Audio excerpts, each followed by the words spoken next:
Hey everybody, welcome to Bridge Christian Church. We're really grateful that you're here with us on this Sunday, and we know that we've been doing worship a little differently. So if you would, just join us as we sing through the songs that we have for this week. We are really focused on hope and why we live for Jesus. Why do we do the things that we do? Why do we turn our lives around and give them over to Him? And we're just excited to be here. We're excited to play live for you guys and just hopefully join voices with you this morning as we worship the King together.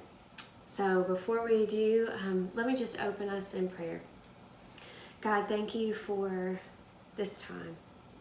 You have given us an abundance of it, and it's amazing to me how much time I realize I have now. And so thank you for the gift of time to be together, even virtually, Father. God, be with us. Hear our cry.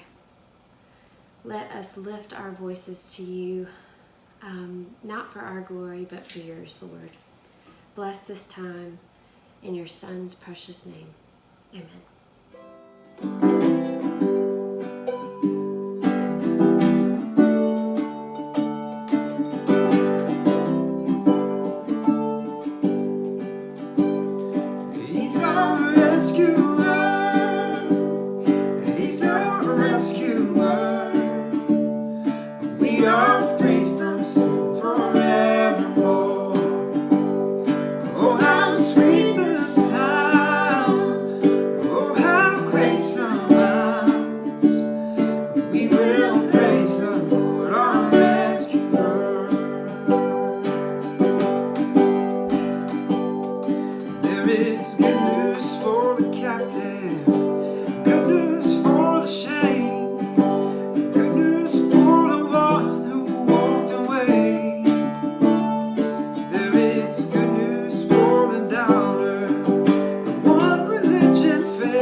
3:16, 1 through 4, 12 through 19, NIV.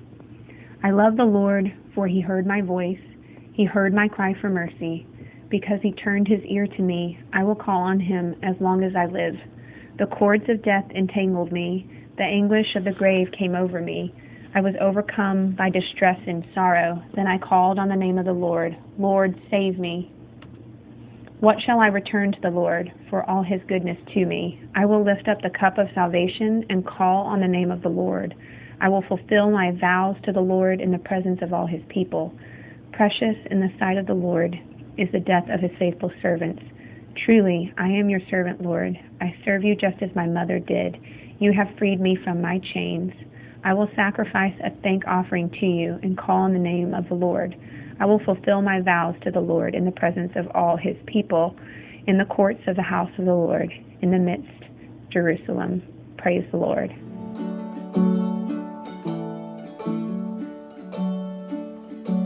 Jesus, keep me near to your heart, for I serve you and yours. Draw me in the tide of your will. Lead me as you myself to you. Keep me near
Hey, good morning, Bridge. Thanks so much for joining us once again here online. In 1946, Anglican Bishop Leonard Wilson got on the radio and he talked about his time in Changi Prison during Japanese occupation in World War II. And rather than spend his time talking about all the horrific tortures that he went through, he chose to talk about the great spiritual experiences of his suffering. For example, he talks about being beaten by his captors, but how in that moment he began to think of his captors as children, as who they used to be. And he also began to think of them about how they could be as redeemed in Jesus Christ. And because he was able to think of them not so much in terms of who they were in that moment, but who they used to be and who they could be, he was able to offer them forgiveness. He goes on and talks about all these dreary moments, oftentimes that it was early in the morning in this crowded prison cell that was filthy, and people were wounded that they couldn't even move, but how he was greatly encouraged by this little tiny window in the back of his cell. He says, through the bars I could hear the song of the golden oriole. I could see the glorious red of the flame of the forest tree. And something of God's indestructible beauty was conveyed to my tortured mind. Behind the flame trees, I glimpsed the top of Wesley's church and was so grateful that the church had preserved many of Wesley's hymns. One that I said every morning we sang today, Christ whose glory fills the skies. He goes on and says, gradually the burden of this world was lifted, and I was carried into the presence of God and received from him the strength and peace which were enough to live by day. You know, I read stories like that and we think of our current circumstances, and man, ours pales in comparison, it seems, to a Japanese prison camp. But you know, that kind of peace and strength to live by day, boy, I want more of that right now. I don't know about you. But I right now, you know, so much is happening in life. We're anxious and we're stressed out. And quite honestly, our life is just a big question mark in much the same way of different circumstances than Leonard Wilson. And when life is in question, we ask these bigger questions, don't we? We start asking, you know, how should I live? What should I be doing right now? And I would imagine right now you're asking those questions on a daily, if not hourly basis. And likely the answers that you're giving yourself are just more stress and anxiety ridden. You know, like, for example, right now we're asking ourselves, you know, is it okay today to relax and to read? Or should I be working on something? Or should I be searching for a new job because my job is uncertain? But wait, nobody's hiring. You know, should I be helping my kid with the homework assignment? Did I miss a Zoom call or some assignment? Or I don't understand what this is about. Maybe I should go over here. Or we got that stimulus check finally, so maybe we should be doing that house project that we've wanted to do for so long. But I don't know if we should do that because maybe we should save that money, you know, because we're going to need it a few months from now. It seems like that no matter what our answers are to how should we be living, what should we be doing when our life is in question, it kind of just leads us to more guilt and more stress. That's why during this Easter season, we're in this little New Testament letter of 1 Peter that deals a lot with some circumstances where there were early Christians facing very uncertain times. You know, we think the situation in the audience of this letter was likely that these were new Christians, Gentile Christians probably, that Peter is relaying this message to them. It's a letter that's traveling around to the churches in Asia Minor, which would be modern-day Turkey. And we get a little sense of what they were going through all throughout the letter, little bits and pieces. We know that they're being socially ostracized, that their new identity in Christ has caused them to be rejected by the larger pluralistic context. We know that they're being verbally abused in many ways, attacked, insulted, reproached, reviled, probably gossiped. I mean, it's just a very difficult circumstance. No doubt they're asking, you know, well, how should I live and what should I do during this experience? Of course, when these things begin to happen, the temptation is for us to doubt God, to question him, to shrink back, to fight back, to lash out, to run away, or sometimes just to find something that will numb the pain until everything goes away. You know, after all, you all, the one relaying this letter is Peter. He knows what it's like to be experiencing a time where everything's tossed up in the air and you're really not sure what to do, and everything you thought is a big question. Peter's the one who denied Jesus 3 times. But this, you all, is mature Peter talking.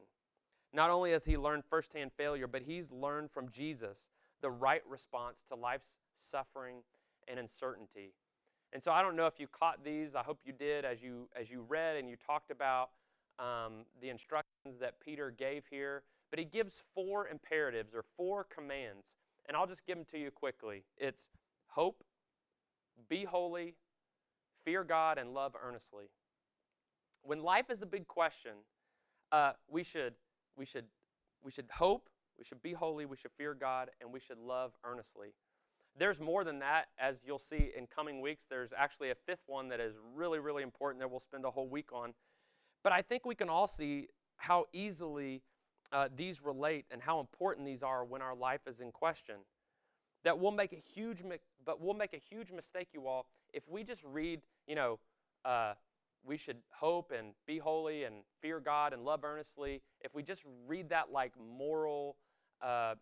good moral advice, some kind of moralism or something. In fact, whenever we approach the Bible as if it's simply a rule book, we're on dangerous terrain, you all, because the Bible isn't just some rule book. It's the sacred story of God. It's a loving Father gathering his children back together. And so you may not have noticed this, but one of the things I want you to notice is that Peter embeds these 4 imperatives within the greater story of salvation history. If you read the first couple chapters of 1 Peter, hopefully you'll see that he's following that timeline. For example, the Hebrew people, they were in 400 years of suffering, and they cried out to God, and they hoped that their circumstances would change. And they did. God raised up a deliverer, and he saved them, and he brought them into the wilderness. They came to Mount Sinai, and he gave them the directives on how to be a holy nation, which holy just means set apart, a people set apart for him, an alternative nation, an alternative community in which the rest of the world would look at them and want to worship the one true God. From there, his advice is to fear God. And of course, we know that the Hebrew people in their wilderness did not fear God. In fact, they feared their circumstances more than they feared the Lord. And that's why, they just wandered for 40 years, and while the older generation died off. And not only that, but the greatest imperative in being a set-apart nation was this idea of love, to love God and to love neighbor. If you keep traveling through chapter 2, we'll see this, but he keeps following that salvation story with these commands. And all I want you to understand, you all, is that the story of our faith is our story. It was a story of these early Christians, and it's our story as well. And it's a story that finds its climax in the death and the resurrection of Jesus Christ. The next thing I'd point out, though, is that Peter doesn't just give us the what or how to live when life is in question. He actually goes deeper than that, and he gives us the why.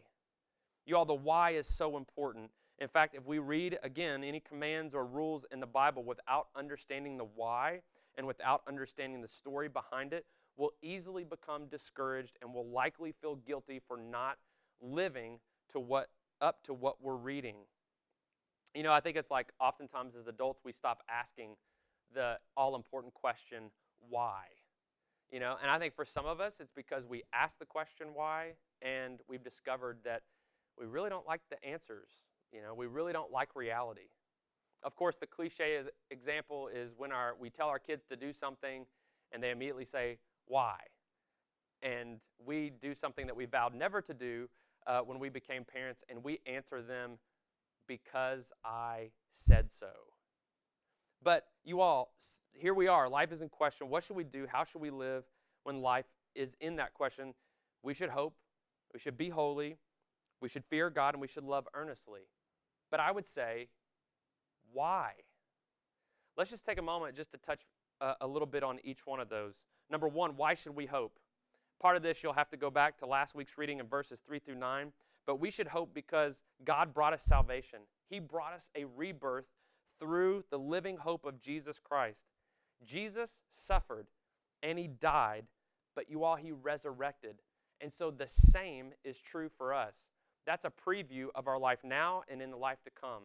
That no matter what we're suffering, no matter what we're enduring, there is new life that comes.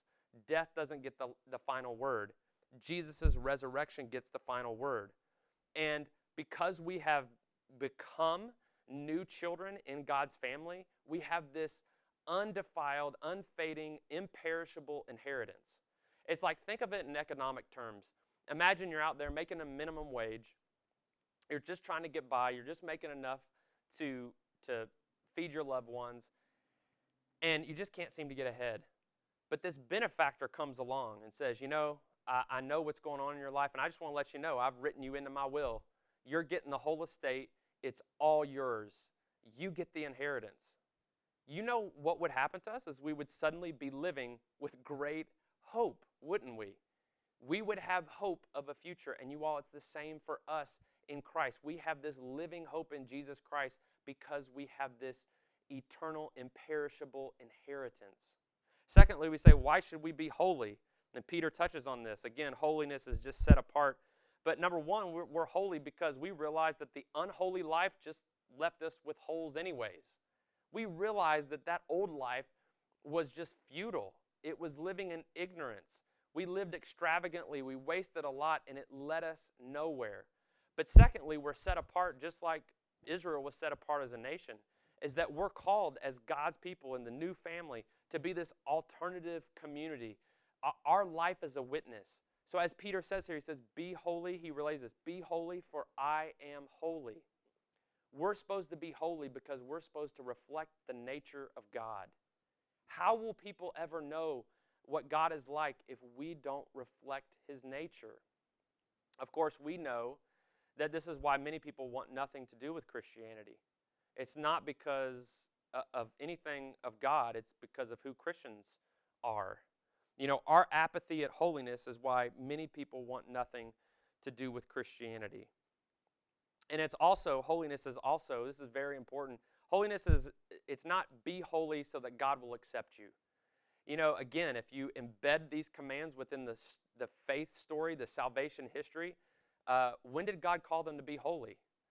He taught them how to be holy after they were saved, after they came through the waters and into the wilderness. We're not being holy so that God will somehow accept us. Number three, why should we live in reverent fear and awe of God? Quite honestly, because the Lord gave his all for us. And he did it in very powerful ways. He ransomed us from those old ways. It's like in light of this Exodus story, you'll see some of that same language used here in 1 Peter. Jesus was like the lamb without spot or blemish. It was because of his precious blood. You know, it was like the blood that was wiped on the doorframe at Passover. Jesus, that doorway, Jesus was quite literally the doorway, the entrance into new life and the exit out of the old life. Yet he was also the firstborn who died for us, the one who died for the unbeliever, those without faith. And through Christ, we can have this exit and this exit out of the old life, entrance into the new life. You also, when God works so powerfully and he rescues us from such old ways that were so futile, why would we not live in fear of him, reverent awe of what he can do? Because we've seen him do it in our own life. 4, why should we love one another earnestly? Well, again, because we've been purified. We've been given a new heart, as it says. We're born again in Christ. And so, right now, it's important, you all, that we live according to these imperatives. When life is in question, we should hope, we should live holy lives, we should fear God, and we should love earnestly. But it's so important that we not just look at that like, oh, you should just do these things because those are good things. We do these things because of our why, and our why is, it all boils down to we're made new in Jesus Christ. He rescued us and has given us a salvation and inheritance. Some of you may have heard of the comedian Michael Jr. We got a chance actually to hear him at a First Things First event here a few years ago. Just an amazing guy, really, really funny. He has this bit that he did at one of his shows, and where he was talking about living from your why. I'm going to put a link to that video in the details of our message today, so I hope you'll check that out. But he's talking on stage to his audience, and there's a music director in probably the second or third row, and he's talking with them, and he says, "Hey, just give me a few bars of Amazing Grace." And you all, this music director starts to sing Amazing Grace, and he's got this deep, resounding voice that just carries across this enormous auditorium. And people are just beginning to smile as he sings, and they just realize, wow, this is a guy who's gifted by God. And he gets done, and some people clap, and Michael Jr. looks at him, and he says, "Okay, now give me the version where your uncle just got out of jail, you were shot in the back as a kid. Give me the hood version if you got a version of that real quick." And this guy begins to sing the same few bars of Amazing Grace again, but he sings it with so much more power and emotion. And he's just sitting in his chair doing it, but these people are just like blown away, and they start clapping and cheering. By the time he gets done, these people are standing up, giving standing O. There's a guy that comes over and gives him a hug, and Michael Jr. is on stage like, whoa, who knew that guy could do that? But when he gets done, you all, Michael Jr. says to him, he says, "The first time I asked him to sing, he knew what he was doing. The second time, he knew why he was doing it." And then he relays this truth. He says, when you know your why, your what becomes more impactful. How should we live, you all, when our life is in question? We should live in hope and holiness and fear of God, and we should love earnestly. But why should we live that way? Because in Jesus Christ, we really are reborn. We really are made new. In Jesus Christ, as we've been grafted into Him, we realize that the hard things, the difficult things, the things that can even kill us, they don't even get the last word. But the resurrection of Jesus Christ does. I think the hard part of that is growing up into our understanding of that resurrection, to the point at which a tiny window in the back of a filthy, crowded cell begins to illuminate that resurrection. You know, that Anglican bishop, as he was talking on the radio after his release from prison, he says this: "After 8 months, I was released, and for the first time I got into the sunlight. I've never known such joy. It seemed like a foretaste of the resurrection. For months afterwards, I felt at peace with the universe, although I was still interned and had to learn the lesson or the discipline of joy. How easy it is to forget God and all His benefits. I had known Him in a deeper way than I could ever have imagined, but God is to be found in the resurrection as well as in the cross, and it is the resurrection that has the final word." Y'all, as we're in this season of Easter, I know you are where I'm at too, and we're just asking, what am I supposed to do right now? How am I supposed to be? And this is the perfect time to come back to not just the moral imperatives, but why? Why? And it's because Jesus Christ has ransomed and rescued us, and our future is secure. Our hope is secure, and no one can take it from us. But we can short-sight it ourselves when we don't live into that resurrection. Right now, I want you to take that couple of minutes of silent reflection and prayer that we practice as a church, and I want you to invite God to maybe point out one of those four that's slipping for you right now in this time of question. Your hope, your holiness, your fear of God, your reverence of Him. Are you grumbling and complaining like those Israelites in the wilderness? And we know that in their grumbling and complaining, they just wandered and their life went away. Or is it maybe just earnest love for the people in your life? allow God to do a work in pointing out which of those, but also coming back to this why.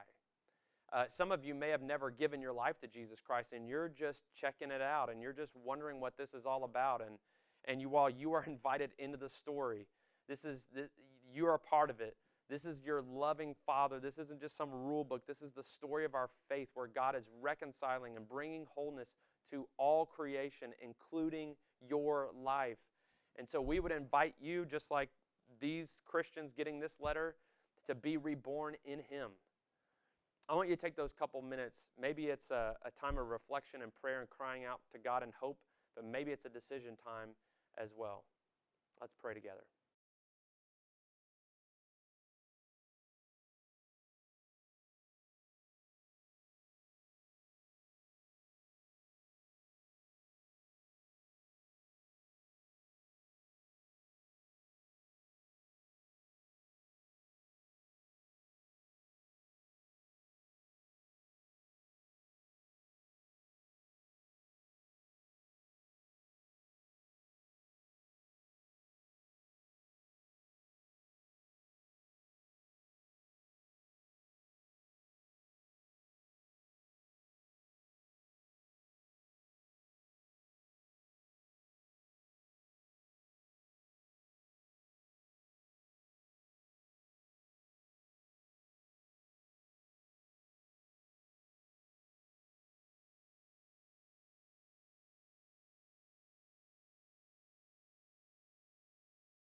Amen. Boy, we'd love to hear what's going on in your life. Keep us up to date. How are you hearing this? What's God doing in your life? Please use that church number, 423-800-8287, to submit your prayer requests. Again, you can always use that for your offering. We're going to put that slide up here in a minute. And then we also just want to encourage you to partake in communion at some point during the day together. We've got a closing song from Riley and Allie. It's great to have them back together with us today. We love you all so much. We cannot wait to be back together. We're going to keep updating you on what's happening, but we love you so much, Bridge.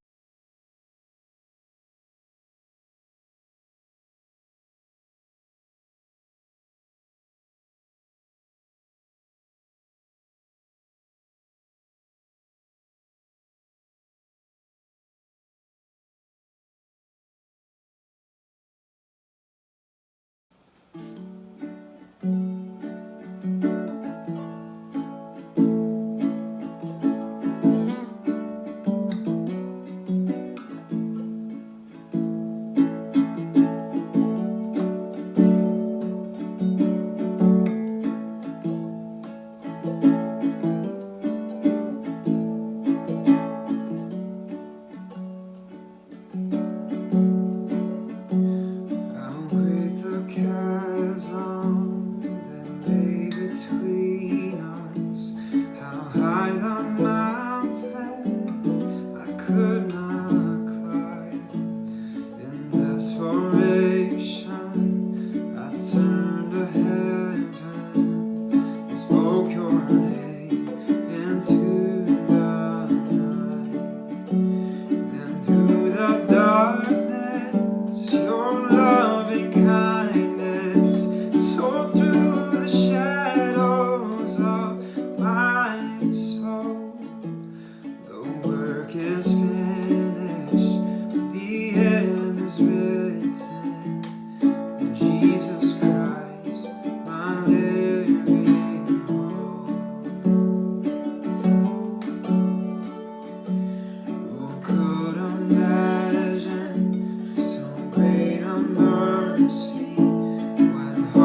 by